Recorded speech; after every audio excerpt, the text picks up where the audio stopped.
today we are going to be learning about strokes. So what is a stroke? A stroke is a medical condition in which blood flow to the brain is halted, resulting in damage to the brain cells. So blood flow to the brain stops, which equals brain damage. So a stroke is considered a medical emergency due to the potential long-lasting damage it can have to the brain. It is also the fifth leading cause of death in America and also the leading cause of disability. So now moving on to types of stroke. So there are three common types of stroke. So the first one is ischemic, when there is a blood clot in the brain which leads to a decrease in oxygen and nutrients. Number two is hemorrhagic, where there is bleeding in the brain because of a broken vessel, which leads to increased pressure in the brain, thus causing cell damage. The third is a mini stroke. It is a temporary ischemic stroke, but the blood clot fixes on its own.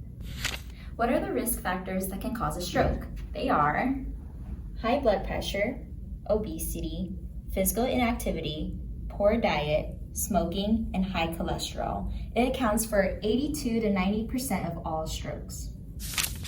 What are the signs and symptoms of stroke? They are facial droop, confusion, one-sided weakness, one-sided numbness, speech difficulty, severe headache, loss of coordination, and trouble seeing.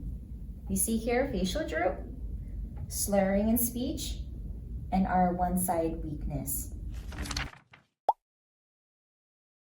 Now we're going to talk about what to do if you or someone you know is having a stroke.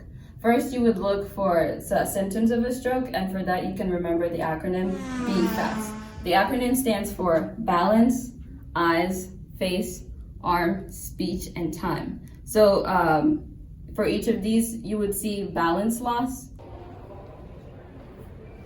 and then eyesight loss, facial drooping on one side, one-sided arm weakness,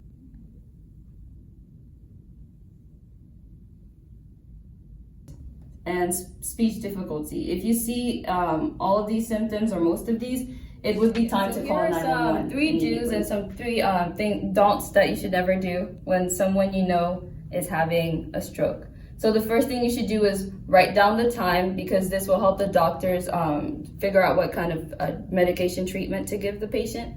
And then the second thing you should do is lie the person down, because they don't have any balance, they might fall over. And then the third thing you should do is check for breathing, and if the person is not breathing, you should immediately start CPR. Some don'ts is to never drive yourself to the hospital, because that time that you're using to get to the hospital could cost the person your life. It's better to call 911 immediately. And then the second thing is to never give the person food or water. This could make them choke. And then the third would be to never give aspirin. The doctors first have to figure out what type of stroke the person is having. For example, if they have hemorrhagic stroke, the aspirin could actually make them bleed more, and that could cause death.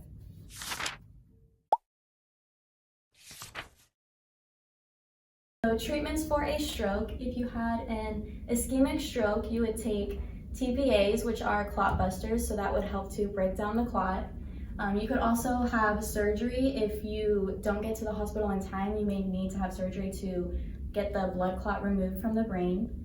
And next, for hemorrhagic stroke, you would avoid blood thinners, because you don't want to increase the bleeding, because that could damage the brain or cause death.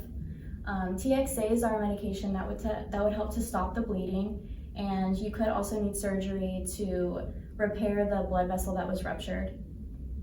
And for preventing TIAs or mini strokes, first you would need to know the cause of the stroke, and certain medications can help prevent strokes from happening in the future, such as blood thinners, anti-cholesterols, anticoagulants, and blood pressure medications if you have high blood pressure.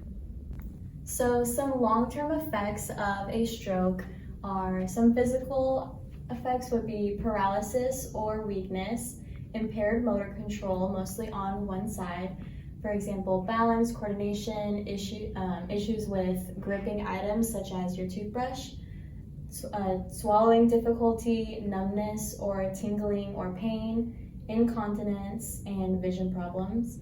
And some mental long-term effects would be speech and language difficulties, memory problems, impaired reasoning, such as planning, judgment, and problem solving, and difficulty concentrating.